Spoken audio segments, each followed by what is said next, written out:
lot of time in this chair. Thank you for good. I want to be comfortable. I didn't bring it. Yeah. Every time now. All right, we'll call the March 28th regular meeting of council to order. And as usual, the first thing on the agenda is the agenda.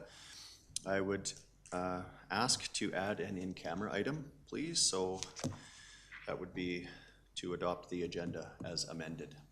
Councilor Reid? I also move we adopt the agenda as amended. Okay, thank you. All those in favor?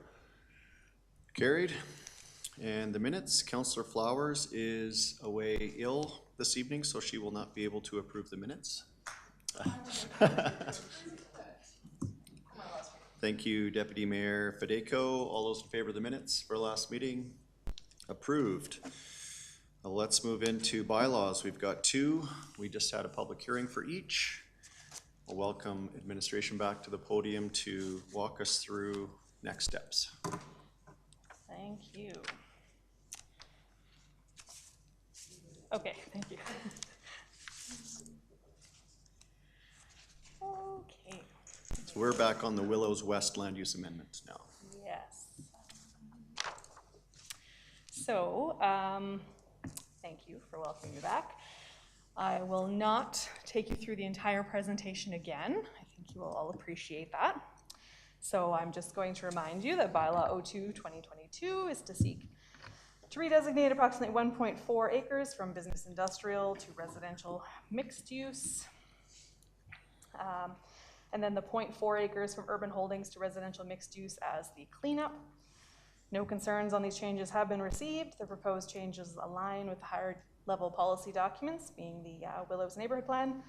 And accordingly, administration does recommend the council grant second and third reading for Bylaw 02-2022.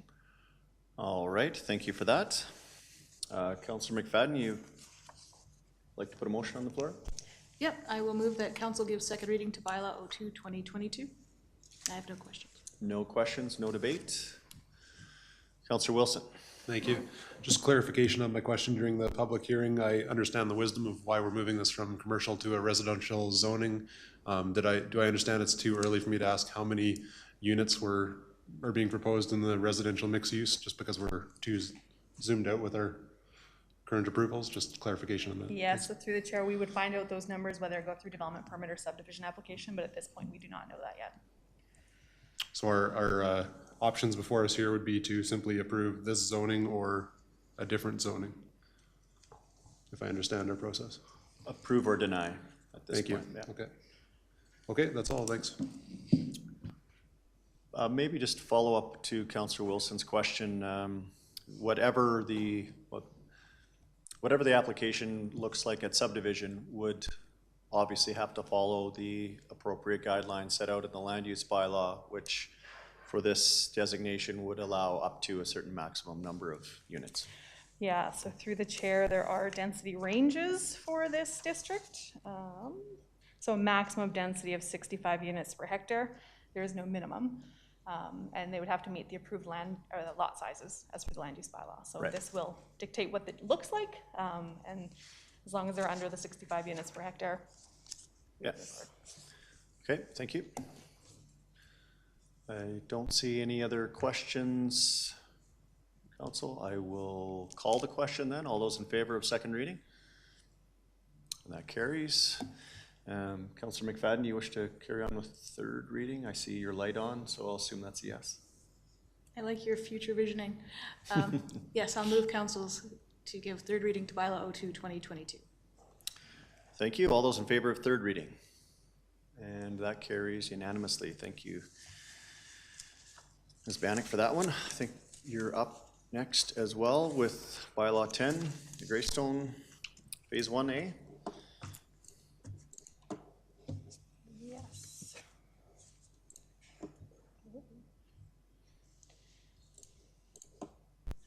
All right, so thank you again. And again, I'm not going to go through the entire presentation again. So Just a reminder on this one, so Bylaw 10, 2022 is seeking to redesignate approximately 7.5 acres from special industrial to general commercial. No concerns on the change have been received. The proposed changes align with higher density policy documents, being the Greystone Area Structure Plan and the Greystone Area C Neighborhood Plan. And accordingly, administration does recommend that council does grant second and third reading for Bylaw 10, 2022. All right, thank you. Deputy Mayor Federico.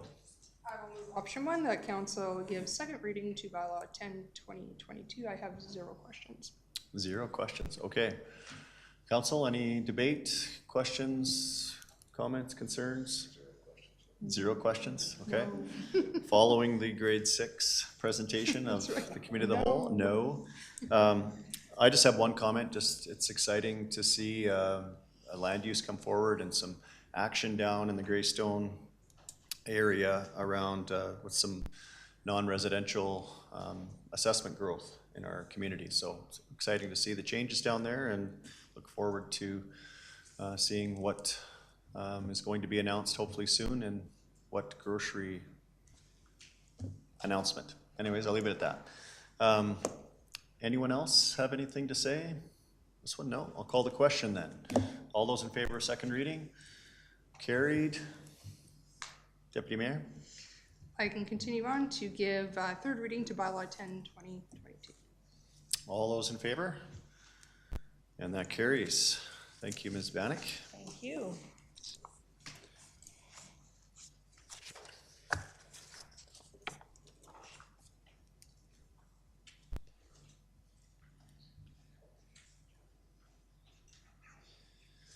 Next in our agenda, we are moving into business. 6A is the Active Transportation Fund application support. Mr. Ham, good evening.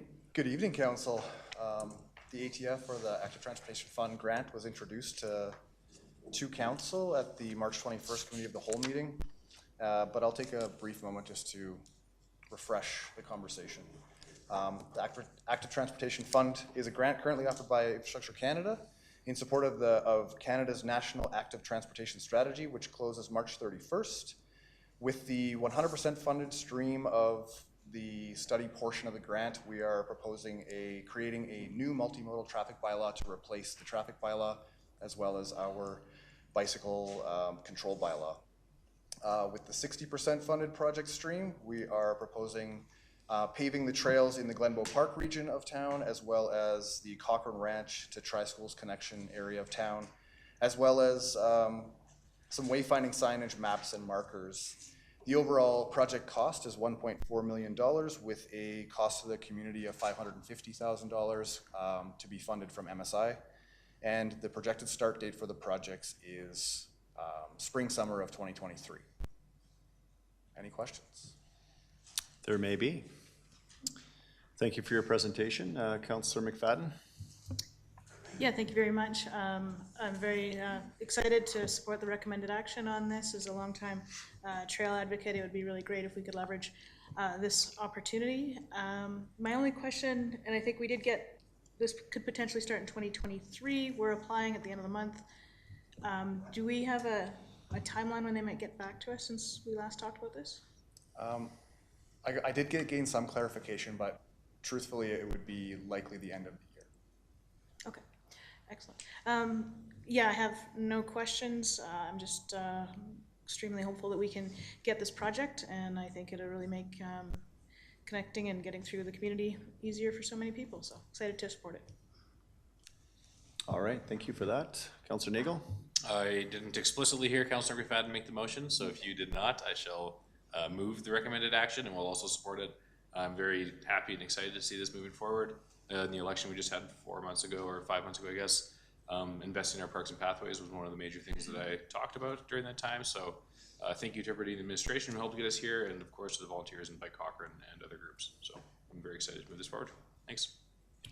Thank you, Councillor Nagel. Councillor Reid. Yeah, Mitch, I'm really excited about this project as well. I think it really makes a difference of what we're doing in terms of a community, and I think it clearly speaks to the attributes and the priorities of this council. I've certainly gone on record as saying that. I mean, we collectively have gone on record as saying that. I had 3 questions, having said that I support it. I raised those in Cal, but I thought it would be appropriate to repeat them as it relates to the public and the town council meeting. One was, where else could these funds have been used for? I guess that's maybe a Catherine question. And then the other two questions I had while we're answering the first is, the environmental concerns the public might have about the stream and flooding. And secondly, have any indication of what the maintenance or ongoing costs will be for this type of project? Excellent. I think we will start with your first question over. Can I ask you to repeat the question, please, Councillor Reid? Yeah, sorry. As always, we're spending some large sum of funds, and I'm wondering what else might we have used those funds for? With the MSI, the Municipal Sustainability Initiative grant, it has a wide range of projects it could be applied to. However, we had not specifically earmarked these particular funds for a project, so we're not taking money away from anything specific. But there obviously is opportunities for other projects. Okay, thank you. I think we agreed again that this is the priority we wanted to be. I just want to make sure it wasn't being taken from something else. Thank you. And The for your second and question third was environmental, and the third was ongoing costs. Right. Thank you, Councillor Reid. Through the chair, the environmental concerns will be covered through the process of engineering, through the planning of the project, and we will be able to highlight those throughout the planning of the project. Generally speaking, we, not only with our internal engineering and external engineering, but we also have very good understanding of the areas that we're focused on with the current trail systems. And so I believe that we won't be entertaining anything that will be out of the question. And then in terms of ongoing costs, we do have some understanding of the ongoing costs, but that will also be captured in the study. A lot of the operation and maintenance costs portions are very important to us to understand, so that in the future, when we bring items like this to council, we do have a monetary firm number that we can use to, when we have trail expansions, what the cost will be going forward. Okay. Again, the reason I like this proposal is it gives all of our citizens access to these areas that they might otherwise been able to have. So I think that's really cool. So thank you. Thank you, Councillor Reid. Deputy Mayor Federico. I only had one, and kind of similar to kind of what Councillor McFadden was asking, 2023 to the end, we might find out if we actually get this. How long, I think I asked this the last meeting, how long do we have time to complete the projects actually? Were we able to find out a timeline? Do we have, a certain amount of months, years? What does that look like? So through the chair to Councillor Federico, thank you. The project itself by Infrastructure Canada is outlined in a 5-year plan. And so there's no clarification on what timelines will look like once the funding is approved, but it looks that the current information is that we'll have a full 5 years to complete the project. Gotcha. Perfect. Thank you. I think we're all in support of this one. Well, speaking for myself at least. So far. Councillor Wilson, sorry. Thank you. I had a timing question and a project question. So the timing one, and this could be, I missed our committee of the whole meeting, but I watched along with everybody else online last Monday when that happened.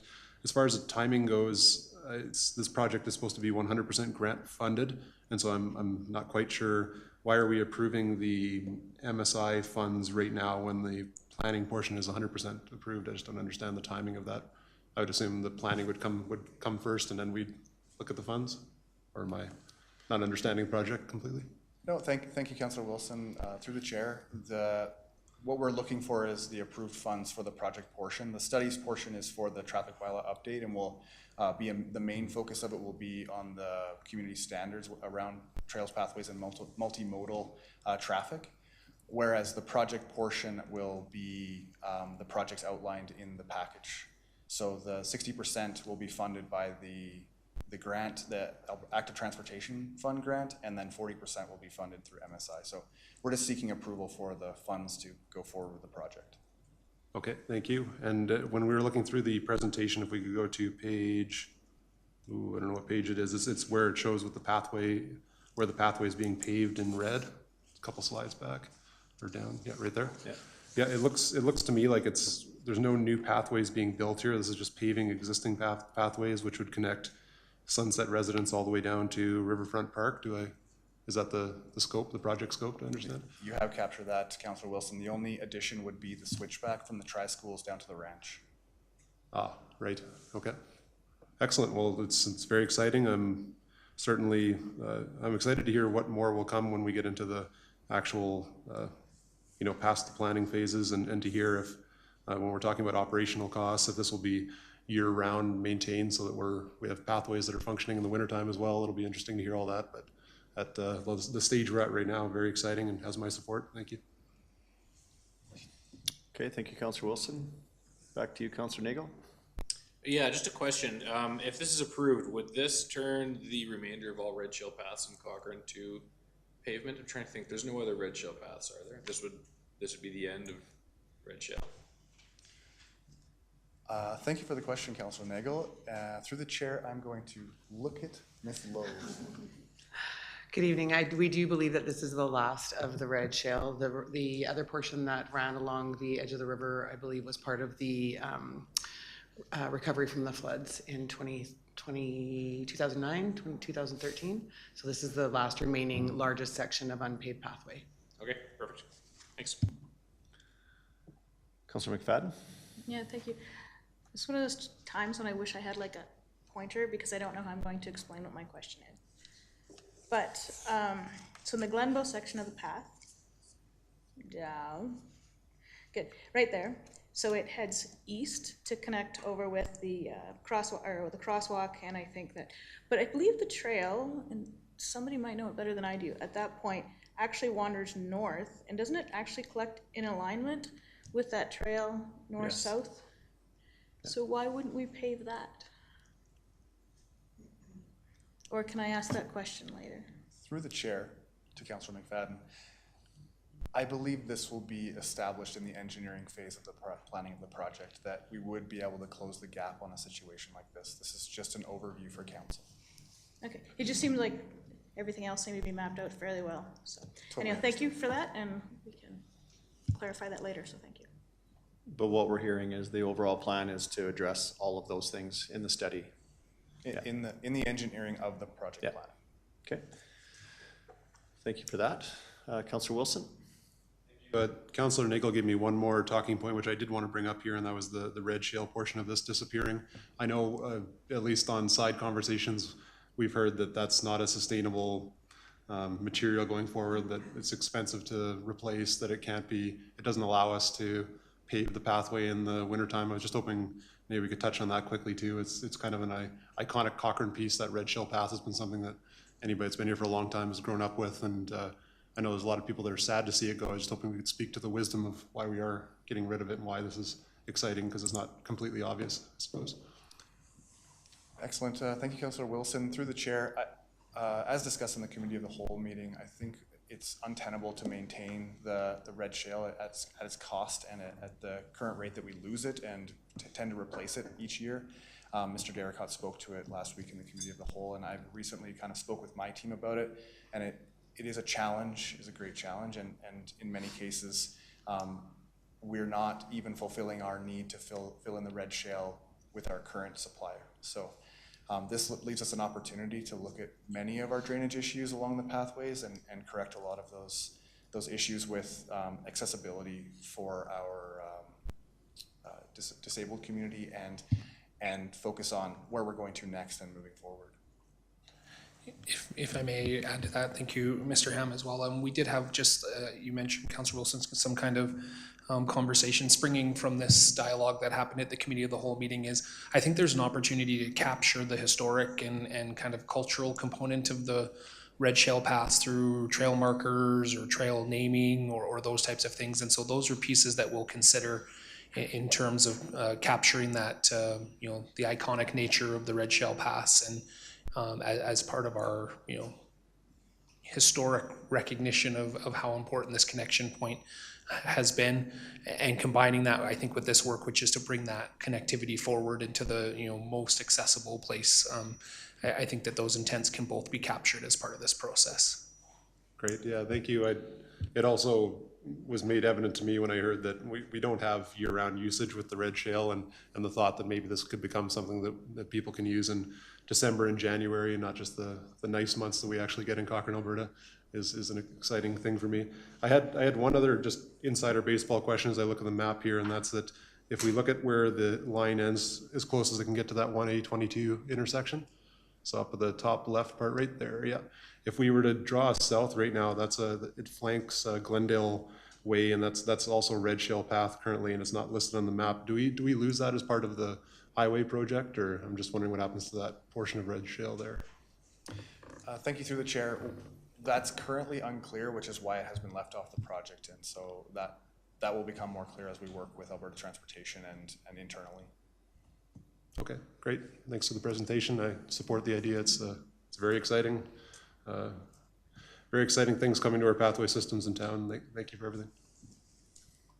I think you could tell from the questions from councillors how passionate we are as a community about our pathway system, where each of us has pointed out little points where we've interfaced and interacted, whether it be last week, last year, or 40 years ago-ish. But very exciting project. I'm not going to repeat what everybody else has said, but I do want to say an in-person thank you to the representatives from Bike Cochrane for your help in facilitating this application, and to administration for bringing this forward. It's I think hopefully we're successful in getting the grant, and we're able to complete this work for all the reasons that everybody has said around the table tonight, but also just that we've talked about connectivity. It's one of our strategic priorities. It has been for well over 4 years now, and it's exciting to see a project that is actually us putting some action behind the words that we're trying to live. So this is how those things are supposed to work, and I'm happy to see the system is not failing. It's producing great projects like this. So thank you to you and your team for bringing this forward. It looks like from the sounds of it, 7 out of 7 support, but let's find out officially.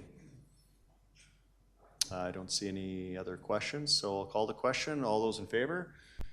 And that carries, well, it's 6 out of 6, I guess, because Councillor, thank you. I could feel the legislative glare of that. Yeah.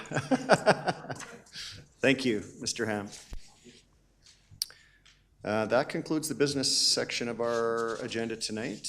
We'll move through finance, nothing. Notice of motions, we didn't get any. Mayor's report, I'm sorry, I have one. Let's see, where to start? I was hoping Councillor Flowers would be here tonight and able to share the SETI program kickoff we had. You likely have seen this in the news already. The SETI program, we were successful in getting that grant through FCM, with the Can Do program to facilitate a economic development initiative with Stoney Nakoda. As our first kind of official meeting was to have a ceremony, a pipe ceremony. I was honored to, with Councillor Flowers, take part in that. I have never done that before in my life. It was quite humbling and interesting and moving and kind of scary, to be honest with you, in some parts, because I'm not a smoker, but I sure was that day. And it was good. It was great. It was. I'm excited to have further interactions like that, where we're not saying things like I've never done that before in my life, and we're actually learning about culture and history of our Stoney Nakoda neighbors, and interacting in such a way that we can facilitate an outcome where we're working together to build something that's benefiting both of our communities, all of the communities. There's 4 officially, with the 3 bands, and then the town of Cochrane, obviously. So exciting days ahead. It's a 3-year program. We're going to be meeting every month for the next 3 years. There will be an administrative function where administration will meet, I guess, double the time as elected officials. There's also a preset program where we will bring all of our councils together for, I believe it's once a year, if not twice a year. For sure once a year, where we can gather somewhere and have ceremony, exchange ideas and progress, etc. But I'm looking forward to the fruits of our labor. And I think what I mentioned at the meeting to the chiefs and to the council was, if nothing else, we will have a regular connection point with Stoney Nakoda. And that's, to me, that's already a win, where we were struggling from both, all of our communities to have that designated connection point. So great news there. strategic planning session last week. Obviously, we were all there. Was very fruitful, I thought. If nothing else, again, after 2 years of not being able to be in the same room in a way that we wanted to be, I thought those, I believe that the dialogue there was productive. Was good to spend 3 days focused directly on our community and the vision and where we can take our residents in our community into the future.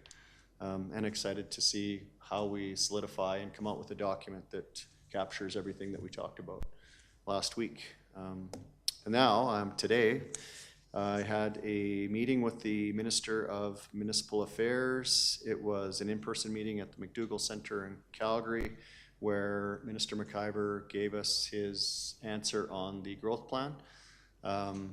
It was a strange meeting.